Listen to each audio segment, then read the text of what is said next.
세상에 널리 전하리니 하늘의 능력과 권세로서 오늘도 입혀 주옵소서. 주여 성령의 은사들 오늘도 내려 주소서. 성령의 뜨거운 불길로서 오늘도 충만케 하소서.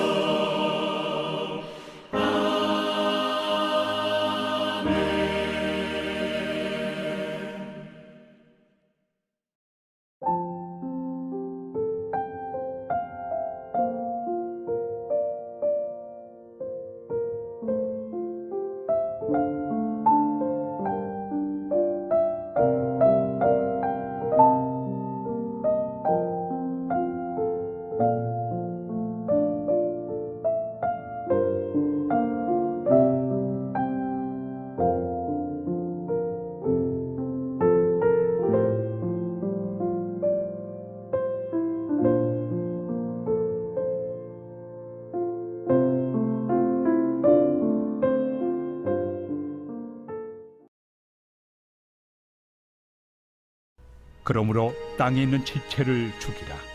곧 음란과 부정과 사욕과 악한 정욕과 탐심이니 탐심은 우상 숭배니라. 이것들로 말미암아 하나님의 진노가 임하느니라. 하나님이 가장 싫어하시는 일이 뭐냐면요, 우상을 만들어 섬기는 일이에요. 십계명의 앞부분 세 번까지가 전부 우상에 관한 이야기 아니에요?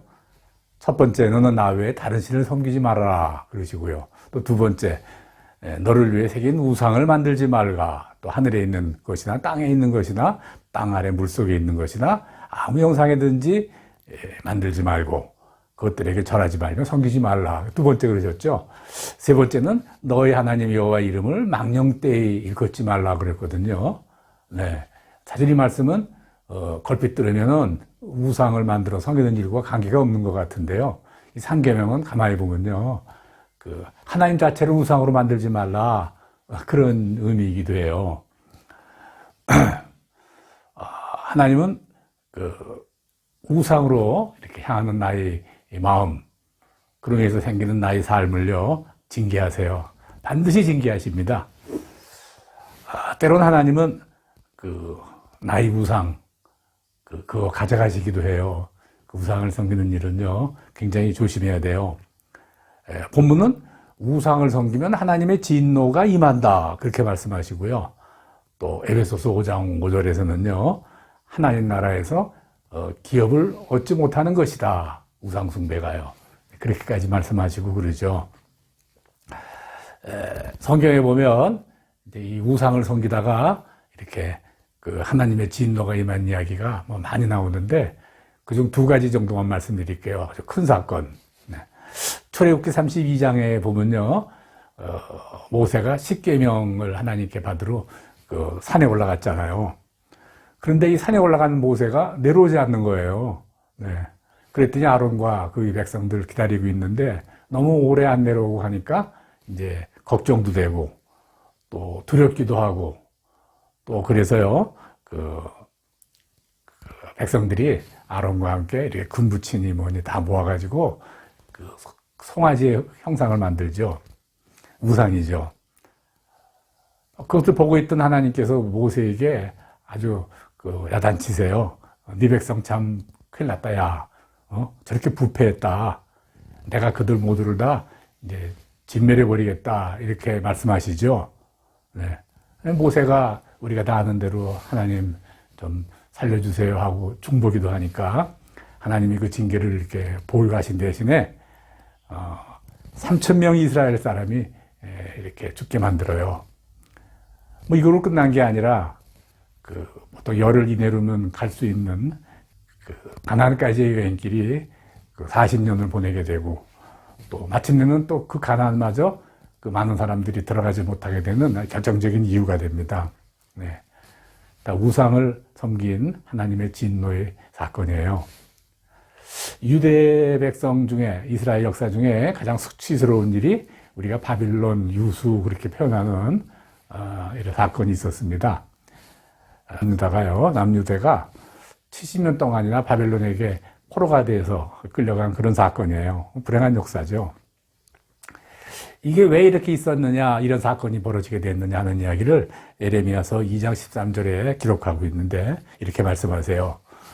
첫째, 생수의 근원이 되신 하나님을 떠난 것이고, 둘째, 스스로 웅덩이를 판 것이다. 이렇게 하나님을 떠나면요 반드시 이 스스로 우상을 섬기게 돼 있어요. 네. 스스로 웅덩이를 판 것이다. 이 말은 이제 우상을 만들어서 섬기게 되었다. 이 말씀이에요. 네. 그러니까 바벨론 유수의 사건의 결정적인 이유는 하나님을 떠났고, 하나님을 떠나서 내 스스로 우상을 숭배했다. 그렇게 말씀하시는 겁니다. 자, 사람들은요, 우상 숭배가 터무니없는 것이고, 우리로 말하면 택도 없는 일이고, 뭐 아무 효과도 없는 일이라는 거, 사실은 지식으로는 다 알아요. 네. 뭐 꼭 우상을 숭배해야만 내 소원이 이루어지고 이제 그런 거 아니거든요. 그런데도 끊임없이 우상 숭배하는 사건이 주변에서 벌어지고 있습니다. 이거 왜 그럴까? 그 이유를 오늘 본문에서는 욕심 때문이다 그렇게 말씀하세요. 네. 본문에 보면요, 음란과 부정과 사욕과 악한 정욕, 이것을 이루기 위해서 이제 욕심을 부린다 그렇게 설명하죠. 네. 조금 이 내용을 좀 설명하면 이런 겁니다. 음란, 이건 과도한 성적인 집착을 말해요. 과도한 선을 넘는 성적인 집착을 말하는 거죠. 또 부정, 이거는요, 사람이 매사를 부정적으로 본다는 거예요. 그렇게 보면 안 되잖아요. 긍정적으로 사물을 봐야 되는데, 이건 저래서 안 되고, 이건 이래서 안 되고, 항상 부정으로 보는 걸 부정이다 그렇게 말하고, 사욕은 뭐냐? 사욕은 사람들 유혹에 다 시달리고 살아가는 인생이 유혹과의 전쟁이라고 해도 과언이 아닐 만큼 크고 작은 많은 유혹이 있는데, 아주 작은 유혹에도 쉽게 그냥 넘어가는 사람들, 이런 사람들을 우리가 사욕이다 이렇게 성경에서 표현하고 있습니다. 음란, 부정, 사욕, 이거요 욕심이라고 우리가 이야기를 하는데, 이 욕심을 우리가 이 내용을 보면 크게 두 가지로 구분할 수가 있어요. 첫째는요, 욕심은 내가 지금 가진 것에 만족하지 못하는 거예요. 네, 자꾸 더 가지려고 하는 거예요. 더 가지려고. 이거 부족해, 모자라, 이렇게 하는 거죠. 또 두 번째는 이건 내 것이 아니에요. 내가 가질 수 없는 거예요. 네, 또 가져서는 안 되는 거예요. 그걸 자꾸 가지려고 하는 것. 네, 그게 바로 욕심이다. 이 두 가지로 이렇게 크게 욕심을 구분할 수가 있어요. 네, 가진 거에 만족하지 못하는 거. 둘째, 내 것 아닌 걸 가지려 하는 것. 이 욕심은 우리가 이렇게 정의할 수가 있습니다. 지금 내 상황에 불만을 가지려면 불만이 많죠. 만족스럽지 못해요. 그래서 하나님께 간구하죠. 네, 하나님께. 하나님께 열심히 나 이거 필요해 하나님. 내가 이거 있어야 되겠습니다 하고 열심히 다 우리 기도합니다. 괜찮아요, 하나님이. 그런데 더 주시지 않는단 말이에요. 하나님이 응답해 주지 않아요. 원망스럽단 말이죠. 네. 사실 우리 하나님은요, 사탕 주시는 분 아니죠? 네? 사탕 달라고 해서 사탕 톡톡 주시는 분 아니고요. 또, 그것이 분명히 욕심인데, 그 욕심을 이렇게, 알았다. 네가 내 백성이니까 내가 줄게. 하고 욕심 채워주시는 분 아니에요. 네. 하나님은요, 아무리 사탕을 달라고 하고, 또 하나님이, 욕심을 좀 부리는 일이 있어도 좋다 하고, 그거 안 주세요. 네. 그 하나님이 내 기도에 응답하지 않으면 반드시 응답하지 않는 이유가 있습니다. 네. 그리고 지금 내게 주신 이 사건이 또 내게 가장 적당하게 주셨다는 사실, 이걸 그대로 인정하고 순종해야 되는데, 사실 이거 신뢰하지 못하는 것이죠. 신뢰하지 못하면 어떻게 되나요? 떠나죠. 네. 떠나서, 내 웅덩이를 타게 되는 거죠. 네. 다른 데 떠나서, 내 욕심, 채우려고 하는 거. 그거 바로 우리가 우상숭배다. 우리가 그렇게 이야기를 합니다. 네. 그런데 우리가 그 욕심이 죄를 잉태하고 또 그 죄가 우리를 멸망으로 이끈다라고 아주 우리가 입버릇처럼 배우면서도요, 사실 우리가 그 욕심이라는 우상숭배를요, 우리가 끊고 사는 사람, 전혀 우리가 없이 사는 사람들은 없어요. 네. 우리나라 정치 보면은 그 정치인들이 얼마나 권력이 있습니까? 네. 막 좋다라 폈다 하는 그런 사람들이요. 거의 많은 사람들이 그 부정부패에 연루돼 가지고요. 감옥에도 가고 마치는 사람들 많죠. 이거 욕심이에요. 예, 예. 더 가지려고 하고 남의 걸 가지려고 하고 이제 그렇게 되는 겁니다. 뭐 재벌들은 어때요? 재벌들은요. 그거 뭐 써도 죽을 때까지 써도 이 많은 돈을 가지고 있는 재벌들이 그 또 더 욕심을 부리다가 아주 부끄러운 수치를 당하는 거 뭐 우리 자주 뭐 많이 보죠. 네. 이게 다 그 사람이란 건 기본적으로 욕심이 없이는 살 수 없게 돼 있다. 다 시달린다. 아마 마귀가 우리를 이렇게 넘어뜨리려고 욕심을 주는 거 분명합니다. 네. 그래서 욕심에서 온전한 사람이 아무도 없어요. 그러면 뭐 어떤 특별한 사람만 욕심 때문에 소위 이렇게 패가망신하느냐, 스스로 인생을 이렇게 나락으로 떨어뜨리느냐, 그렇게 말한다면 그건 절대 그렇지 않아요. 특별한 사람이 그러는 거 아니에요. 욕심에 넘어진 결과 우상을 숭배하러 가고, 뭐 그래서 결국은 망하게 되는 거, 그렇게 되는 겁니다. 뭐 일반적인 것이다, 뭐 그렇게 말할 수 있어요. 그래서 성도로서 우리가 또 모두 공통적인 그 탄식이 있습니다. 내가 원하는 선을 행치 못하고 왜 난 자꾸 이렇게 악을 자꾸 행하느냐, 뭐 이런 탄식이죠. 네. 나는 왜 여전히 죄 가운데 사는가, 뭐 이런 탄식도 하고요. 안타까움이죠. 네. 바울 선생님 로마서 17장에서 25절까지요. 성경에 이렇게 기록을 하셨어요. 네. 17절이에요. 이제는 이것을 행하는 자가 내가 아니고 내 속에 거하는 죄로구나. 18절, 내 속 곧 내 육신에 선한 것이 거하지 않은 줄 아노니 원함은 내게 있으나 선을 행하지 못하는구나. 18절, 내가 원하는 선은 하지 아니하고 도리어 원치 아니하는 악을 행하는도다. 만일 내가 원치 아니하는 것을 행하면 이를 행하는 자가 내가 아니요 내 안에 거하는 죄인이라. 21절, 그러므로 내가 한 법을 깨달았노니 곧 선을 행하기 원하는 나에게 바로 악이 함께 있는 것이로구나. 22절, 내 속사람으로는 하나님의 법을 즐거워하되. 23절, 내 지체 속에서 한 다른 법이 내 마음의 법과 싸워 내 지체 속에 있는 죄의 법 아래로 나를 사로잡아 오는 것을 보던도다. 네. 23절, 뭐 요절이라고 볼 수 있네요. 네. 내 몸 안에 있는, 내 지체 속에 있는 다른 한 법이 있어. 그 법이 내 마음의 법과 싸워서 나를 죄의 법 아래로 이렇게 끌어오는구나. 이렇게 한탄하고 계신 것이죠. 네. 오늘 설교의 제목, 그래서 지체를 죽이라, 뭐 이렇게 말씀하셨어요. 오라 나는 공고한 사람이로다. 이 사망의 몸에서 누가 나를 건져내랴? 그런즉 내 자신의 마음으로는 하나님의 법을, 육신으로는 죄의 법을 섬기노라. 네. 이 바울 선생님이 성경에 기록한 거 우리 잘 아시잖아요. 네. 그럼 어떻게 해야 됩니까? 네? 욕심이 우상숭배라는 죄를 잉태하고 죄를 짓게 만들고 죄 속에 살게 하고 그 죄의 결과는 죽음인데, 그러면 내가 그저 이렇게 항상 욕심에 져서 악을 행하고 내 인생을 멸망으로 끌고 가고 뭐 이래야만 되느냐? 그 방법밖에 다른 방법이 없냐? 뭐 다 욕심에 지는 경우가 많다며요. 아닙니다. 네. 답은 로마서 8장이에요. 아주 이 로마서 8장은요, 정말 아름다운 귀한 말씀이세요. 우리가 그리스도의 교리를 우리가 한목에 이야기하려면 이 8장 전체를 우리가 잘 이해해야 되고, 아마 많은 목사님들도 이 로마서 8장 전체 내용을 가지고 부분적으로 설교를 많이 할 것이에요. 저도 그렇고. 오늘 이 로마서 8장 중에서 오늘 설교가 관계되는 내용이 8장 1절로 13절, 26절, 27절, 39절, 38절 이렇게 발췌해서 제가 한번 여러분에게 봉독해 올리겠습니다.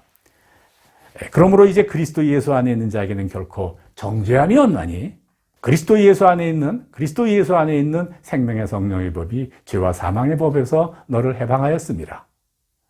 율법이 육신으로 말미암아 연약하여 할 수 없는 그것을 하나님은 하시나니 곧 죄를 인하여 자기 아들을 죄 있는 육신의 모양으로 보내어 육신의 죄를 정하사 육신을 쫓지 않고 그 영을 쫓아 행하는 자에게 율법의 요구를 이루어지게 하려 하심이니라. 육신을 돕는 자는 육신의 일을, 영을 쫓는 자는 영의 일을 생각하나니 육신의 생각은 사망이요 영의 생각은 생명과 평안이니라. 육신의 생각은 하나님과 원수가 되나니 이는 하나님의 법에 굴복하지 아니할 뿐 아니라 할 수도 없습니다. 육신에 있는 자들은 하나님을 기쁘시게 할 수 없느니라. 만일 너희 속에 하나님의 영이 거하시면 너희가 육신에 있지 아니하고 영에 있나니 누구든지 그리스도의 영이 없으면 그리스도의 사람이 아니니라. 또 그리스도께서 너희 안에 계시면 몸은 죄로 인하여 죽은 것이나 영은 의를 인하여 산 것이니라. 예수를 죽은 자 가운데서 살리신 이 영이 너희 안에 거하면 그리스도 예수를 죽은 자 가운데서 살리신 이가 너희 안에 거하시는 그의 영으로 말미암아 너희 죽을 몸도 살리시리라. 그러므로 형제들아 우리가 빚진 자로 돼 육신에게 져서 육신대로 살 것이 아니라 너희가 육신대로 살면 반드시 죽을 것이로되 영으로서 몸의 행실을 죽이면 살리니 이와 같이 성령도 우리의 연약함을 도우시나니 우리가 마땅히 빌 바를 알지 못하나 오직 성령이 말할 수 없는 탄식으로 우리를 위하여 친히 간구하시느니라. 마음을 감찰하시는 이가 성령의 생각을 하시나니 이는 성령이 하나님의 뜻대로 위하여 간구하심이라. 그러나 이 모든 일에 우리를 사랑하시는 이로 말미암아 우리가 넉넉히 이기느니라. 내가 확신하노니 사망이나 생명이나 천사들이나 권세자들이나 현재일이나 장래일이나 능력이나 높음이나 깊음이나 다른 어느 피조물이라도 우리 주 그리스도 예수 안에 있는 하나님의 사랑에서 끊을 수 없느니라. 예, 긴 내용이지만 너무 아름다운 내용이라 또 다 읽었어요. 네, 무슨 말씀입니까? 네, 예, 우리는 원래 욕심으로 인해서 죄를 짓고 유혹에 빠져서 죄를 짓고 그럴 수밖에 없는 그런 존재입니다. 예. 그러나 우리를 사랑하시는 하나님께서 우리를 위하여 죽으시고 다시 사시고 승천하시고 그 예수님 대신에 우리가 성령을 보내심으로 그 성령으로 인해서 우리가 이기림을 얻게 되었다. 그러니까 너희가 성령과 함께 사는 삶을 살아라. 그러면 욕심을 이기고 유혹에 승리할 수 있다. 이렇게 말씀하시는 거예요. 네. 네. 사랑하는 성도 여러분, 오늘 우리 거룩한 주일 온라인을 통해서 예배를 드리는 성도 여러분, 그럼 이제 우리는 어떻게 해야 됩니까? 네. 어떤 게 가장 필요합니까? 오늘 본문에서는 감사라 이렇게 표현을 합니다. 에베소서 5장 3절로 5절까지 이렇게 말씀하세요. 음행과 온갖 더러운 것과 탐욕은 너희 중에서 그 이름이라도 부르지 말라. 이는 성도의 마땅한 바니라. 누추함과 어리석은 말이나 희롱의 말이나 마땅치 아니하고 돌이켜 감사하는 말을 하라. 감사하는 말을 하라. 이게 오늘 결론이에요. 네. 너희도 이것을 정령히 알거니와 음행하는 자나 더러운 자나 탐하는 자 곧 우상 숭배자는 다 그리스도와 하나님 나라에서 기업을 갖지 못하리라. 네. 우리가 우상 숭배에 죄 짓지 않는 방법, 유혹에 빠지고 내 스스로 욕심에 빠져서 바로 우상 숭배의 죄를 짓지 않는 길이 있다면 그저 우리가 감사하는 거죠. 네. 내일 감사하는 거 아니고 옛날에 감사 다 한 거 아니고 지금 이 순간순간 감사하는 겁니다. 사랑하는 여러분, 그 순간 바로 감사하십시오. 우리 욕심에 빠져 우상 숭배에 죄에 빠지지 않습니다. 모든 것은 하나님으로부터 나와요. 네. 하나님이 주신 것만이 내 것이에요. 그거 잘 누리고 살아야 됩니다. 하나님이 가장 적당하게 주시죠. 네. 지금 이 모습이 하나님이 주신 것이에요. 그러니 어떻게 해야 되느냐? 감사해야 되죠. 만족해야 되는 거죠. 일게 기도해야 돼요. 나로 가난하게도 마옵시고 부하게도 마옵시고 오직 필요한 양식으로 내게 먹이소서. 홍내가 배불러서 하나님을 모른다. 여호와가 누군가 할까 하오며 홍내가 가난하고 도적질하고 내 하나님의 이름을 욕되게 할까 두려움입니다. 예. 잠언 30장 8절로 9절의 말씀이세요. 이런 고백, 이런 기도 우리가 입에서 나올 수가 있어야 돼요. 욕심 부리지 않는 거죠. 네. 내 마음 가운데 바로 하나님 외에 다른 것에 잡으려고 하는 그 마음, 그 우상숭배의 마음을 그렇게 버리고 그곳에 하나님의 영이 자리 잡도록 기도하시기 바랍니다. 그러려면 내 지체를 가급적 주기도 애를 써야 되죠. 네. 내 필요를 하나님의 다른 데 가서 찾아볼까? 그런 생각 하지 마십시오. 오직 하나님만 의지하십시오. 네. 내 삶 가운데 내가 하나님 대신 뭔가 기대 보려고 했던 그 모든 것들, 그 우상이 녹여졌을 때, 그때부터 하나님은 나의 하나님이 되는 것이죠. 그 하나님이 나의 하나님이 되는 모든 성도들이 되기를 주의 이름으로 간절히 축원합니다. 아멘.